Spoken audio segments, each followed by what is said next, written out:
Hello बच्चों, good morning. कैसे हैं आप लोग? आई होप बहुत अच्छे से समझ में आ रहा होगा आप लोगों को, क्योंकि इकोनॉमी में जो भी हम लोग पढ़ रहे हैं बहुत इंपॉर्टेंट है। यहाँ के जो संगठन हैं, ये सारे संगठन आते हैं एग्जाम में। इनकी स्थापना कब हुई थी, कितने सदस्य देश के संगठन में शामिल हैं, क्या कार्य है इनका, इनका मुख्यालय कहाँ है, ये सारी चीजें छोटे एग्जाम्स से लेकर के बड़े एग्जाम्स में पूछे जाते हैं।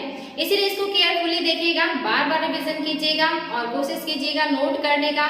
अगर बोर्ड पे कोई वर्ड साफ नहीं दिखाई देता है तो जो भी हम लोगों के द्वारा बोला जाता है उस वर्ड को सुन करके नोट कीजिएगा। हमारा पूरा प्रयास है कि आप लोगों को जितना हो सके हेल्प करें। अगर बोर्ड पे लाइट आते हैं अक्षर तो उससे बिल्कुल डिस्टर्ब मत होइएगा। जो हम लोग बोलते हैं उसको सुन करके आप उसको नोट कर सकते हैं और अपनी तैयारी को आगे बढ़ा सकते हैं, बेहतर कर सकते हैं। तो चलिए बच्चों, आज की क्लास की शुरुआत करते हैं। और आज जो आपका संगठन है ये है अंकटाड, संयुक्त राष्ट्र व्यापार एवं विकास सम्मेलन, जिसे कहा जाता है जो है अंकटाड। अंकटाड भी इम्पोर्टेंट है कि इसकी स्थापना कब हुई, कितने सदस्य देश हैं, ये सारी चीजें एग्जाम में आते हैं। तो देख लेते हैं बच्चों क्या है अंकटाड। इसका जो मुख्यालय है जिनेवा में है। आपने देखा था ज्यादातर जो बड़ी संस्थाएं हैं आर्थिक क्षेत्र से, खास करके IMF, वर्ल्ड बैंक और वर्ल्ड बैंक से संबंधित जो भी संस्थाएं हैं उन सबका मुख्यालय वाशिंगटन में था। लेकिन इसके अलावा और जो संस्थान है उसमें ज्यादातर जो मुख्यालय है आप जिनेवा में देखेंगे। तो इसमें आप देख रहे हैं कि जो अंकटाड है इसका मुख्यालय भी जिनेवा में है। सदस्य देश 194 हैं, यानी कि टोटल इसमें जो सदस्य देश हैं 194 हैं। इसके साथ ही इसमें जो है विभिन्न सरकारी एवं गैर सरकारी संगठनों को भी अंकटाड में पर्यवेक्षक का दर्जा दिया जाता है। यानी कि जो सदस्य देश हैं उसके अलावा जो निजी यानी कि सरकारी और गैर सरकारी यानी कि निजी और जो गवर्नमेंटल है, इन सारे लोगों को भी इसमें मौका दिया जाता है पर्यवेक्षक बनने का, या पर्यवेक्षक के रूप में बनते हैं, आते हैं। आगे है बच्चों जो है अंकटाड यूएनओ की अस्थायी एजेंसी है। इंपॉर्टेंट है, अंकटाड यूएनओ की अस्थायी एजेंसी है तथा आर्थिक एवं सामाजिक परिषद को अपना प्रतिवेदन प्रस्तुत करता है।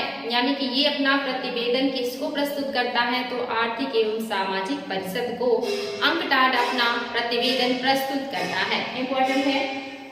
सम्मेलन ये जो होता है अंकटाड का, ये जो है 4 वर्ष में होता है, यानी कि हर 4 वर्ष पर सम्मेलन बुलाया जाता है अंकटाड का।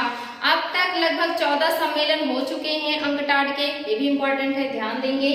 इसका उद्देश्य क्या है, अंकटाड किस लिए बनाया गया है, तो अल्प विकसित देशों के त्वरित आर्थिक विकास हेतु अंतरराष्ट्रीय व्यापार को प्रोत्साहन, व्यापार व विकास नीतियों का निर्माण एवं क्रियान्वयन, व्यापार एवं विकास से संबद्ध में यूनाइटेड नेशंस की विभिन्न संस्थाओं के मध्य समन्वय की समीक्षा व संवर्धन करता है जो अंकटाड है। यानी कि जितने भी अल्प विकसित और गरीब देश हैं उनके लिए व्यापार को सुगम बनाना और उनके लिए बेहतर कार्य करना, उनके लिए अवसरों की उपलब्धता कराना और उसकी डिमांड करना और उसके लिए बेहतर तरीके से कहेंगे नियम कानून बनाना और उसे लागू करना, ये सारी चीजें अंकटाड के कार्य हैं। और ये भारत जो है इसका संस्थापक सदस्य भी है, ये भी देखेंगे। और संस्थापक सदस्य के साथ ही जो भारत है यहाँ पर इसका सेकंड सम्मेलन भी हुआ था 1968 में। इम्पोर्टेंट है कि अंकटाड का जो संस्थापक सदस्य है भारत है और भारत में अंकटाड का दूसरा सम्मेलन दिल्ली में आयोजित हुआ था 1968 में। तो एग्जाम में पूछ सकता है कि अंकटाड का कौन सा सम्मेलन भारत में स्थापित हुआ था, तो दूसरा कहाँ हुआ था, दिल्ली में। कब हुआ, 1968 में। इंपॉर्टेंट है बच्चों, ये तथ्य याद रखेंगे। रिपोर्ट, ये कुछ रिपोर्ट प्रकाशित करता है। मैंने आपको बताया था कि जितने भी महत्वपूर्ण संस्थाएं हैं वो कुछ महत्वपूर्ण रिपोर्ट को प्रकाशित करते हैं और ये रिपोर्ट एग्जाम में आते हैं। तो आपको रिपोर्ट भी पता होना चाहिए, रिपोर्ट काफी इंपॉर्टेंट होते हैं। इसमें पहला रिपोर्ट है व्यापार एवं विकास रिपोर्ट, यानी कि ट्रेड एंड डेवलपमेंट रिपोर्ट। और दूसरा है व्यापार एवं पर्यावरण समीक्षा रिपोर्ट, यानी कि trade and environmental review report. तीसरा है विश्व निवेश रिपोर्ट, यानी कि वर्ल्ड जो है इन्वेस्टमेंट रिपोर्ट। और चौथा है प्रौद्योगिकी एवं नवाचार रिपोर्ट, यानी टेक्नोलॉजी एंड इनोवेशन रिपोर्ट। तो ये एग्जाम में आ सकता है कि जो है वर्ल्ड जो है इन्वेस्टमेंट रिपोर्ट कौन जारी करता है, तो अंकटाड के द्वारा जारी किया जाता है वर्ल्ड इन्वेस्टमेंट रिपोर्ट। या जो है प्रौद्योगिकी नवाचार रिपोर्ट जो है ये अंकटाड के द्वारा जारी किया जाता है। तो ये सारी चीजें आप लोगों को याद होनी चाहिए, बहुत इंपॉर्टेंट है। नेक्स्ट जो हमारी संस्था है WEF यानी कि विश्व आर्थिक मंच, world economic forum, world economic forum को शॉर्ट में WEF कहते हैं। और ये जो वर्ल्ड इकोनॉमिक फोरम है एक सार्वजनिक और निजी सहयोग के लिए अंतर्राष्ट्रीय संगठन है, यानी कि ये सरकारों को भी मदद करती है, साथ ही ये निजी व्यक्तियों को भी हेल्प करता है, इसीलिए इसे सार्वजनिक और निजी सहयोग के लिए बनाया गया है WEF।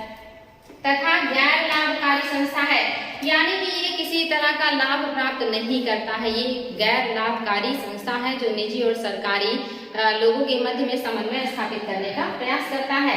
इसके संस्थापक कौन है? तो संस्थापक हैं जर्मनी के क्लाउस स्वान। जर्मनी के क्लाउस स्वान ने इसकी स्थापना की थी और इसका जो मुख्यालय है ये जिनेवा में है। साथ ही आप देखेंगे 1971 में यूरोपीय प्रबंधन फोरम के रूप में इसे जाना जाता है, यानी कि जो स्थापना हुई 1971 में हुआ है जिनेवा में। इंपॉर्टेंट है, मुख्यालय कहाँ है या स्थापित कहाँ है? जिनेवा में है। कब स्थापना हुई? 1971 में हुआ है। और जब यह स्थापित हुआ तो इसका नाम कुछ और था। नाम क्या है? यूरोपीय प्रबंधन फोरम। पहले इसको यूरोपीय प्रबंधन फोरम के नाम से जाना जाता था। आगे चल करके इसका नाम आप देखेंगे चेंज हुआ है और नाम हो गया है विश्व आर्थिक मंच। तो आगे कब चेंज हुआ नाम? 1987 में। ध्यान देंगे 71 में स्थापना हुआ, उस समय नाम था यूरोपीय प्रबंधन फोरम, लेकिन आगे चल करके इसका जो स्वरूप है उसमें बदलाव आया और 1987 में इसका नाम बदल करके वर्ल्ड इकोनॉमिक फोरम रख दिया गया और इसका मुख्यालय जिनेवा में है। और यहाँ पे प्रत्येक वर्ष बैठकें होती हैं डावोस, यानी कि स्विट्जरलैंड के डावोस में हर साल इसकी बैठकें होती हैं। ये भी इम्पोर्टेंट है बच्चों। आगे है विभिन्न देशों के राजनेता, यानी कि इसमें विभिन्न देशों के राजनेताओं को भी बुलाया जाता है। साथ ही वित्तीय एवं व्यापार मंत्रियों को भी आमंत्रित किया जाता है। इसके अलावा केंद्रीय बैंकों के गवर्नर, जैसे हमारे क्या RBI जो है यहाँ के गवर्नर को भी यहाँ पे बुलाया जाएगा अगर उनको जरूरत महसूस होगा। साथ ही अर्थशास्त्रियों को भी बुलाया जाता है, या ऐसे लोग भी बैठकों में शामिल होते हैं। इसके अलावा निजी कंपनियों के प्रमुख तथा नागरिक समाज के सदस्य भी इसमें शामिल होते हैं। और जिन लोगों को यहाँ पे बुलाया जाता है शामिल होने के लिए, उन्हें माना जाता है कि वो बहुत ही बुद्धिजीवी और बहुत ही योग्य होंगे, क्योंकि उनको वर्ल्ड इकोनॉमिक फोरम ने इन्वाइट किया अपनी बैठक में। तो इस तरह से आप देखेंगे जो इकोनॉमी के क्षेत्र से संबंधित ज्यादातर लोग हैं या राजनेता हैं या जो बुद्धिजीवी लोग हैं, उन्हें यहाँ पे बुलाया जाता है, इन्वाइट किया जाता है कि आप आइए और हमारी इस बैठक में शामिल होइए, उनसे राय लिया जाता है। और इस तरह से बुद्धिजीवियों का एक सम्मेलन है जो हर साल होता है दावोस स्विट्जरलैंड में। ये भी कुछ रिपोर्ट जारी करता है जो बहुत इंपॉर्टेंट है, जिसमें पहला रिपोर्ट है यात्रा और पर्यटन प्रतिस्पर्धा रिपोर्ट, यानी कि द ट्रेवल एंड टूरिज्म जो है कॉम्पिटिटिवनेस रिपोर्ट जारी करता है। साथ ही समावेशी समृद्धि एवं विकास रिपोर्ट, यानी कि the inclusive growth and development report जारी करता है। इसके अलावा बहुत ही इंपॉर्टेंट है, ये वेरी वेरी इंपॉर्टेंट, विश्व जोखिम report, the global risk report. ये एग्जाम में बहुत ज्यादा पूछा जाता है। द ग्लोबल रिस्क रिपोर्ट किसके द्वारा जारी किया जाता है? तो वर्ल्ड इकोनॉमिक फोरम के द्वारा जारी किया जाता है। इसके अलावा ये दूसरा रिपोर्ट भी बहुत इंपॉर्टेंट है, वैश्विक रैंकिंग अंतराल रिपोर्ट, यानी कि the global gender gap report. ये दो रिपोर्ट तो मोस्ट इंपॉर्टेंट है बच्चों, इसको जरूर ध्यान दीजिएगा। वर्ल्ड इकोनॉमिक फोरम के द्वारा जो है जेंडर गैप रिपोर्ट भी जारी किया जाता है, साथ ही वैश्विक जोखिम रिपोर्ट भी जारी किया जाता है। ये दोनों रिपोर्ट एग्जाम में बार बार पूछे जाते हैं, इसको रिवाइज कीजिएगा और ये आप लोगों के लिए काफी हेल्पफुल होगा। आगे देख लेते हैं बच्चों, कुछ और भी संस्थाएं हैं, इन संस्थाओं से जो भी चीजें पूछी जाती हैं उसे आप लोगों के लिए लाया गया है। नेक्स्ट है वित्तीय कार्यवाही कार्यबल रिपोर्ट, जिसको कहा जाता है financial action task force FATF। ये बहुत ज्यादा चर्चा में था पिछले कोरोना काल के पहले FATF, क्योंकि इसने पाकिस्तान को ग्रे सूची में डाला था और जो भारत है वो ब्लैक सूची में या ब्लैक लिस्ट में डालने की बात कर रहा था। FATF क्या है? ये एक ऐसा संस्थान है या ऐसा संगठन है जो आतंकवाद को रोकने का प्रयास करता है, जो मनी लॉन्ड्रिंग को रोकने का प्रयास करता है, जो गैर कानूनी तरीके से पैसे को जो है गलत हाथों में दिया जाता है दूसरे देशों में अराजकता फैलाने के लिए, इन सारी चीजों को कंट्रोल करने का काम करता है FATF। और अगर कोई इसकी बात को नहीं मानता तो उसे ब्लैक लिस्ट में डालने का काम इसी का होता है, यानी कि ग्रे लिस्ट, ब्लैक लिस्ट, ये सारे लिस्ट हैं FATF के। तो इम्पोर्टेंट है बच्चों। FATF एक अंतर सरकारी निकाय है जिसकी स्थापना 1989 में हुई है। ये भी इम्पोर्टेंट है बच्चों, डेट पूछ लेता है कि कब हुआ था FATF की स्थापना, तो 1989 में हुआ है। और जी समूह यानी कि समूह 7 या G7 के शिखर सम्मेलन में ही इसके बारे में चर्चा हुई कि सम्मेलन में कहा गया कि धन शोधन यानी कि मनी लॉन्ड्रिंग की समस्या को समाधान के लिए किया गया है FATF की स्थापना। यानी कि किस G7 का जो सम्मेलन है उसी में चर्चा हुआ कि FATF नामक एक संस्था होनी चाहिए जो मनी लॉन्ड्रिंग को कंट्रोल करे, रोके, और उसी के को ध्यान में रखते हुए इसकी स्थापना किया गया 1989 में। मुख्यालय कहाँ है बच्चों, ये भी ध्यान रखेंगे। मुख्यालय जो है ये पेरिस में है, फ्रांस की राजधानी पेरिस में है FATF का मुख्यालय। क्या क्या कार्य करेगा ये? पहला तो धन शोधन यानी कि मनी लॉन्ड्रिंग को रोकेगा। दूसरा, आतंकी वित्त पोषण एवं अंतर्राष्ट्रीय वित्तीय प्रणाली की अखंडता से संबंधित अन्य खतरों से निपटने के लिए मानकों का निर्धारण करेगा तथा वैधानिक नियामकीय एवं परिचालन उपायों को प्रभावी क्रियान्वयन के लिए इसे बनाया गया है। यानी कि एक तो ये मनी लॉन्ड्रिंग को देखेगा, रोकेगा। दूसरा, ये कंट्रोल करेगा कि आतंकवादियों को कोई गलत तरीके से पैसे की फंडिंग ना करे। साथ ही अंतर्राष्ट्रीय स्तर की और भी जो चीजें उसको ये देखेगा कि किसी भी तरह से जो वित्तीय प्रणाली है उसको, उसकी जो अखंडता है वो बनी रहे, उसमें कोई दिक्कत ना हो। इन सभी को कंट्रोल करने का या निर्धारित करने के लिए जो मानक है ये सारे बनाने का कार्य करेगा FATF। आप देखेंगे कि जो इसके सदस्य हैं वो 39 सदस्य हैं वर्तमान में। ये सदस्य घटते बढ़ते रहते हैं, तो इसको भी आप लोगों को देखना होगा टाइम पे। भारत को 2006 में इस कार्यबल का पर्यवेक्षक सदस्य बनाया गया था, यानी कि 2006 में भारत जो है वो FATF का पर्यवेक्षक सदस्य देश था। लेकिन आप देखेंगे 4 साल बाद 2010 में भारत इसका पूर्ण स्थायी सदस्य भी बन गया। तो ये पूछ सकता है कि FATF का भारत का पर्यवेक्षक सदस्य था तो 2010 में, और पूर्ण स्थायी सदस्य कब बना, पर्यवेक्षक सदस्य था 2006 में और स्थायी सदस्य बना है 2010 में। तो यहाँ से बहुत सारे इंपॉर्टेंट क्वेश्चन आते हैं बच्चों। एक तो जो आतंकवादियों को फंडिंग रोकता है या मनी लॉन्ड्रिंग को रोकता है, कौन सी संस्था है, मुख्यालय कहाँ है, पेरिस में है। स्थापना कब हुई, 1989 में हुई। कितने सदस्य हैं, 39 है। भारत इसका पर्यवेक्षक सदस्य कब था, 2006 में। पूर्ण रूप से कब बना, 2010 में। इस तरह से बहुत सारे जो क्वेश्चन है वो एग्जाम में बनते हैं, तो इसलिए इसको डिटेल में देखना है आपको। आगे देखना है नेक्स्ट जो संगठन है FAO, खाद्य एवं कृषि संगठन, फूड एंड एग्रीकल्चर ऑर्गेनाइजेशन। ये क्या है, तो FAO यानी कि खाद्य एवं कृषि संगठन संयुक्त राष्ट्र संघ की एक विशिष्ट एजेंसी है। संयुक्त राष्ट्र संघ की एक विशिष्ट एजेंसी है ये, जो अंतरराष्ट्रीय स्तर पर भूख, हंगर की समस्या से निपटने के लिए महत्वपूर्ण भूमिका निभाती है। इसका मेन काम क्या है कि जितने जनसंख्या है, जो लोग हैं, जो इसके सदस्य देश हैं, उनके यहाँ जो भूख की समस्या है, जो हंगर की समस्या है, उससे कैसे निपटा जाए, कैसे ज्यादातर लोगों को भोजन मुहैया कराने का प्रयास किया जाए, ये कार्य है खाद्य एवं कृषि संगठन का। मुख्यालय कहाँ है बच्चों, याद रखेंगे रोम में है, इटली के रोम में है इसका मुख्यालय। Very very important. यहाँ पे आप देखेंगे एकमात्र मुख्यालय है जो इटली के रोम में है, और वो है खाद्य एवं कृषि संगठन का। सदस्य देश कितने हैं, 194 हैं, बहुत सदस्य हैं इसमें। और स्थापना औपचारिक रूप से कब किया गया है, तो औपचारिक रूप से इसकी स्थापना हुआ 16 अक्टूबर 1945 में, यानी कि हमारे आजादी के पहले ही इसकी स्थापना हो गई थी 1945 में। कहाँ हुआ था, तो कनाडा के क्यूबेक में, यानी कि स्थापना हुआ कनाडा के क्यूबेक में सम्मेलन के द्वारा।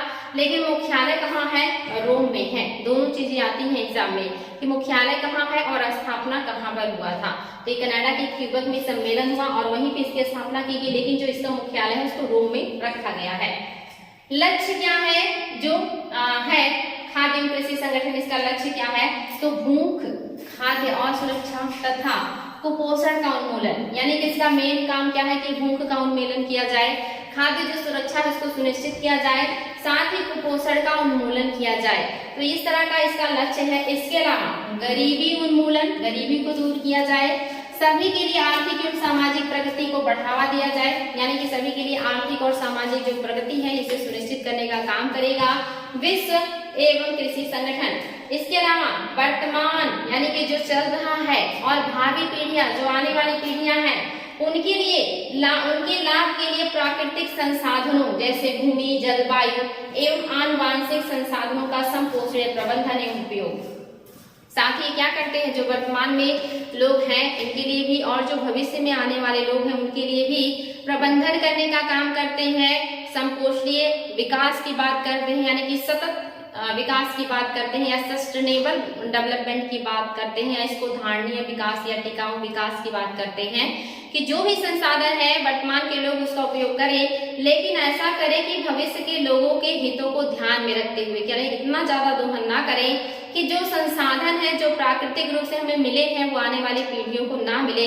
इस पर ये ध्यान देते हैं कि जो भी विकास और डेवलपमेंट हो आने वाली पीढ़ियों को ध्यान में रख के किया जाए, चाहे वो प्राकृतिक संसाधन हो या आनुवांशिक संसाधन हो, दोनों का प्रबंधन हो और संपोषणीय प्रबंधन यानी कि सबका पोषण हो, सस्टेनेबल डेवलपमेंट हो, धारणीय विकास हो, ऐसा जो है सोचना है खाद्य एवं कृषि संगठन का। ये भी कुछ रिपोर्ट प्रकाशित करते हैं। रिपोर्ट इनका क्या है, पहला रिपोर्ट है कृषि उत्पाद बाजार स्थित रिपोर्ट, कृषि उत्पाद बाजार स्थित रिपोर्ट यानी कि the state of agriculture commodity market report, ये पहला रिपोर्ट है। दूसरा रिपोर्ट है इनका खाद्य एवं कृषि स्थित रिपोर्ट यानी कि जो है the state of food and agriculture report. और जो तीसरा है विश्व वन स्थित रिपोर्ट, ये तो मोस्ट इंपॉर्टेंट है। विश्व वन स्थित रिपोर्ट कौन जारी करता है, the state of the world forest report, ये भी जारी करता है खाद्य एवं कृषि संगठन। यानी कि खाद्य से, कृषि से, वन से संबंधित जो भी रिपोर्ट होंगे वो खाद्य एवं कृषि संगठन जारी करेगा। खाद्य हो, वन हो या हो कृषि, तीनों याद रखेंगे। नेक्स्ट है बच्चों हमारा एशियाई विकास bank, Asian development bank, ADB. ADB यानी कि एशियाई विकास बैंक एक बहुपक्षीय वित्तीय संस्था है जिसकी स्थापना किस लिए किया गया, एशिया प्रशांत क्षेत्र के विकास के, आर्थिक विकास को ध्यान में रखते हुए किया गया है। तो एग्जाम में आता है कि एडीबी कैसी संस्था है, बहुपक्षीय संस्था है, क्यों विकास किया गया है, तो एशिया प्रशांत क्षेत्र के आर्थिक डेवलपमेंट को ध्यान में रखते हुए इसका विकास किया गया है। साथ ही और क्या करेगा, इसके उद्देश्य यानी कि 1966 में की गई इसी उद्देश्य से इसकी स्थापना। उद्देश्य क्या था कि एशिया प्रशांत क्षेत्र के जो भी विकासशील देश हैं उनमें आर्थिक विकास हो, और इस बात को ध्यान में रखते हुए इसकी स्थापना किया गया 1966 में। डेट याद होना चाहिए 1966 में। और मुख्यालय कहाँ है, फिलीपींस के मनीला में। ये एग्जाम में बहुत ज्यादा आता है कि एशियाई विकास बैंक का मुख्यालय कहाँ है, अगर देश पूछे तो फिलीपींस और राजधानी पूछे तो मनीला में है। 1966 में स्थापना की गई है और टोटल जो सदस्य देश हैं 68 सदस्य देश हैं एशिया विकास बैंक के। उद्देश्य क्या है, एशिया प्रशांत क्षेत्र को गरीबी से मुक्त करना, ये पहला उद्देश्य है कि जो एशिया प्रशांत क्षेत्र है यहाँ गरीबी से लोगों को मुक्त किया जाए। साथ ही और क्या इनका उद्देश्य है, तो विकासशील सदस्य देशों में गरीबी को कम करना। पहला तो एशिया प्रशांत क्षेत्र से गरीबी दूर करना, दूसरा जो सदस्य देश हैं उसमें जो विकासशील देश हैं उनके यहाँ से गरीबी को दूर करना, ये इनका मेन उद्देश्य है। इसके अलावा लोगों के जीवन की गुणवत्ता में सुधार लाने में सहायता प्रदान करना, यानी कि जितने भी सदस्य देश हैं उनके यहाँ जो लोग हैं उनके जीवन में गुणवत्ता में सुधार आना चाहिए, और इस चीज को ध्यान में रख करके एशियन डेवलपमेंट बैंक का स्थापना किया गया। एडीबी यानी कि एशियन डेवलपमेंट बैंक भागीदारी देशों को क्या करेगा, ऋण देता है, अनुदान देता है और तकनीकी सहायता देता है। यानी कि जो सदस्य देश है उन्हें यहाँ से ऋण प्राप्त होता है अपने यहाँ डेवलपमेंट करने के लिए, साथ ही अनुदान मिलता है यानी कि ग्रांट मिलता है, और इसके अलावा तकनीकी सहायता भी मिलता है कि जो उन्नत किस्म की तकनीकी है वो भी देशों को दिया जाए ताकि वो डेवलपमेंट और विकास कर सके, तो ये प्रदान किया जाता है। भारत एशियन डेवलपमेंट बैंक का संस्थापक सदस्य है, ये भी ध्यान देंगे, ये इसका संस्थापक सदस्य है। और जो एडीबी है इसने भारत के विकास में बहुत मदद किया है, इसने महत्वपूर्ण भूमिका निभाई है हमारे देश के डेवलपमेंट में। भारत वर्तमान में जापान, अमेरिका, चीन के पश्चात एशियाई विकास बैंक में चौथा जो है बड़ा शेयर धारक है, यानी कि इस बैंक की भी जो स्थापना है ये शेयर के आधार पे किया गया है। और सबसे ज्यादा शेयर आप देख रहे हैं जापान का है, फिर अमेरिका है, चीन है, सबसे आप देखेंगे उसके बाद चौथे नंबर पे भारत का है, इसके बाद बाकी देशों का है। तो एशियन डेवलपमेंट बैंक में शेयर धारक के रूप में भारत का चौथा स्थान आता है। इस बैंक की स्थापना क्यों की गई है, तो आपको पता है कि वर्ल्ड बैंक और IMF में बहुत सारी चीजें इसके पहले भेदभाव करती थी, आज भी है वहां पर वीटो पावर चलता है, आज भी वहां पर जो है कोटा के आधार पर लोगों को वोट राइट दिया जाता है, जिसकी वजह से विकसित और जो विकासशील देश है इनमें टकराव बना रहता है, और विकासशील देश, अविकसित देश इन सारी नीतियों से काफी असंतुष्ट रहते हैं और उसमें सुधार की डिमांड किए जा रहे हैं, लेकिन अभी तो कोई सुधार हुआ नहीं है। तो इसको ध्यान में रखते हुए जो एशियाई देश है इन्होंने अपना खुद का बैंक डेवलप किया, जिसको कहा गया एशियन विकास बैंक, ताकि जो हम अपना कार्य है एशियन विकास बैंक से करने लगे, बाकी जो विश्व के देश हैं वो भी हमसे जुड़े, और जो वर्ल्ड बैंक है और जो IMF है ये अपने अंदर सुधार लाने के लिए मजबूर हो, या इन्हें समझ में आए कि एकमात्र हम ही ऐसी संस्था नहीं है कि जहां पर लोग पैसे की मदद के लिए आएंगे, विश्व में और भी संस्थाएं हैं जो ऐसा कार्य कर रही हैं, तो उन्हें अपनी नीतियों में जो है बदलाव लाना ही पड़ेगा, एक दबाव बनेगा और इस तरह से हम अपना कार्य करवा पाएंगे। तो ये भी एक ध्यान में रखते हुए इस एशियन डेवलपमेंट बैंक की स्थापना किया गया है। इंपॉर्टेंट है बच्चों, कुछ महत्वपूर्ण आज आप लोगों ने संगठन को देखा है, इसको बार बार रिवाइज कीजिएगा, अभी जो बचे हुए हैं उनको भी हम डिस्कस करेंगे। आज के लिए इतना ही, कल फिर मिलेंगे नए टॉपिक में। Thank you.